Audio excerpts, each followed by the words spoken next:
Oke, Assalamualaikum warahmatullahi wabarakatuh dan salam sejahtera untuk kita semua. Sebelumnya, perkenalkan nama saya Weni Puspita dengan NIM H042051. Saya dari Program Studi Pendidikan Fisika, Fakultas Keguruan dan Ilmu Pendidikan Universitas Sulawesi Barat.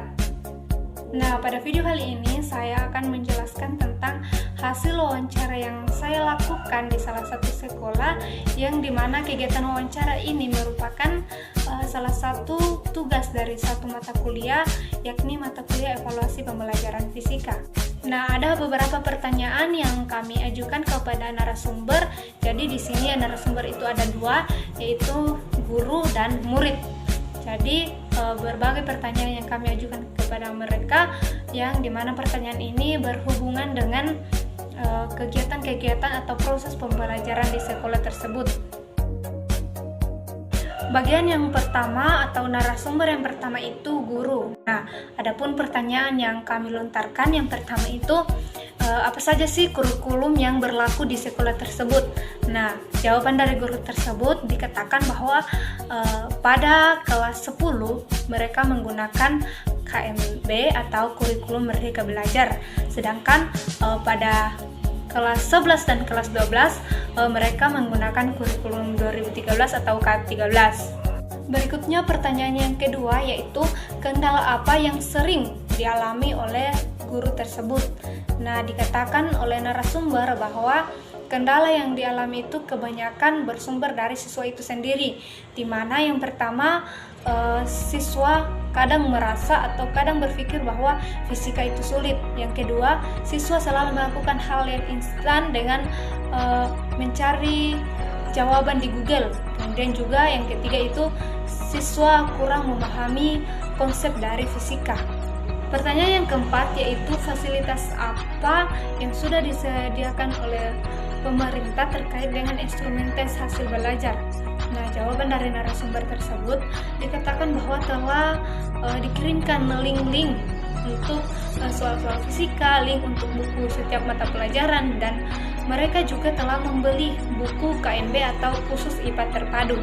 Kemudian pertanyaan yang kelima, yaitu apakah instrumen yang dilakukan saat ini sudah melatih siswa dalam mengukur kemampuan literasi membaca dan literasi numerasi. Nah, jawaban dari narasumber atau guru tersebut dikatakan bahwa iya sudah, karena sebelum siswa masuk dalam materi, mereka diberikan buku untuk membaca dan diberikan penjelasan. Juga ada beberapa siswa atau sebagian siswa yang ikut dalam AKMI atau AKMI atau Asesmen Kompetensi Madrasah Indonesia, yang dimana di dalamnya diajarkan untuk membaca dan mengetahui soal-soal literasi sains, literasi numerik, dan literasi sosial budaya. Adakah contoh pengembangan instrumen hasil belajar kognitif? Nah, jawabannya kami diberikan sebuah buku atau diperlihatkan sebuah buku, yang dimana buku tersebut merupakan instrumen belajar dari siswa. Pertanyaan yang terakhir, yaitu apa harapan guru tersebut atau narasumber untuk calon guru fisika yang akan datang. Nah, ada beberapa hal yang diungkapkan bahwa bagi guru fisika yang akan datang, jangan hanya mempelajari materi-materi fisika, tetapi juga harus mempelajari materi-materi mata pelajaran lain.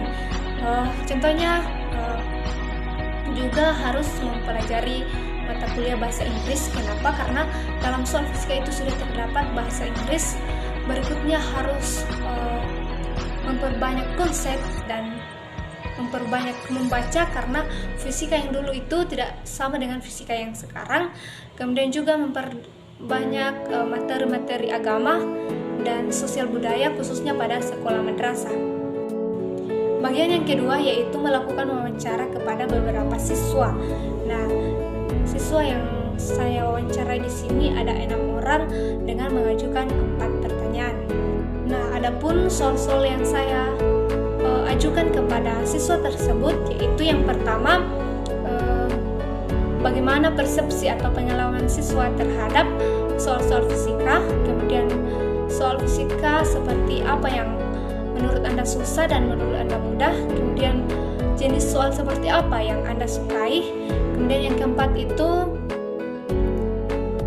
bagaimana proses pembelajaran yang kamu inginkan atau yang kamu harapkan, kemudian bandingkan dengan proses pembelajaran yang berlangsung di sekolah kamu.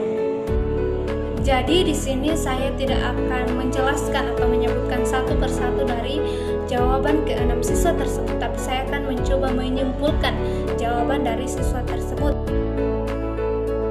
Nah, pertanyaan pertama, bagaimana persepsi atau pengalaman siswa terhadap soal fisika?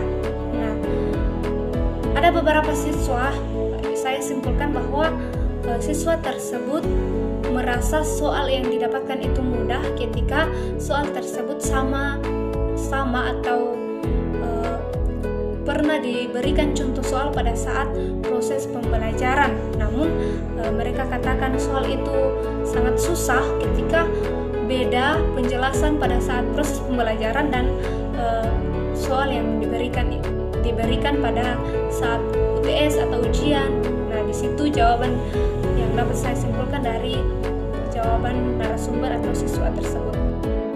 Pertanyaan yang kedua yaitu soal seperti apa yang kalian anggap susah dan soal seperti apa yang kalian anggap mudah.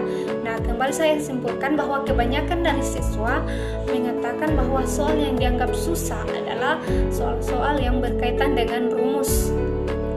Jadi, singkat saja, siswa tidak suka dengan soal-soal yang berkaitan dengan penurunan rumus, mungkin karena mereka kurangnya pemahaman konsep.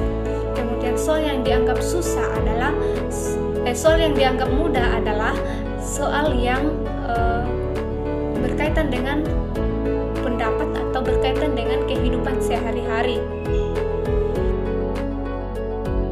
Pertanyaan yang ketiga yaitu jenis soal seperti apa yang Anda sukai. Nah, di sini siswa tersebut terbagi menjadi dua bagian. Ada yang mengatakan soal seperti misalnya pilihan ganda, ada juga yang mengatakan isian. Mengapa yang dikatakan pilihan ganda itu? Karena mereka sudah tidak mencari jawaban, langsung silang-silang. Namun juga ada yang mengatakan bahwa mereka suka yang isian karena apapun yang mereka ingin tulis tetap ada nilainya dan juga tidak terikat pada jawaban misalnya yang ada di pilihan ganda tersebut. Pertanyaan yang keempat yaitu bagaimana proses pembelajaran yang kalian harapkan atau yang kalian sukai, kemudian kalian bandingkan dengan proses pembelajaran yang dialami di sekolah ini. Nah, kebanyakan dari siswa mengatakan bahwa proses pembelajaran yang mereka sukai itu adalah proses pembelajaran yang tidak monoton ceramah dan tidak hanya memberikan materi, tetapi juga harus memberikan latihan-latihan soal. Di mana latihan soal ini mereka katakan harus mirip dengan soal-soal pada saat ujian. Nah, kebanyakan siswa mengatakan bahwa soal pada saat ulangan atau ujian tersebut berbeda dengan soal-soal latihan yang diberikan pada saat proses pembelajaran. Nah, setelah saya melakukan wawancara, ada salah satu siswa yang melakukan cerita atau bercerita dengan saya. Dia katakan bahwa mengapa banyak orang yang menganggap fisika itu sulit. Jadi saya jelaskan bahwa mereka atau orang-orang tersebut menganggap fisika itu sulit karena mereka hanya memandang di soal rumus atau perhitungan. Mereka tidak memandang di bagaimana konsepnya.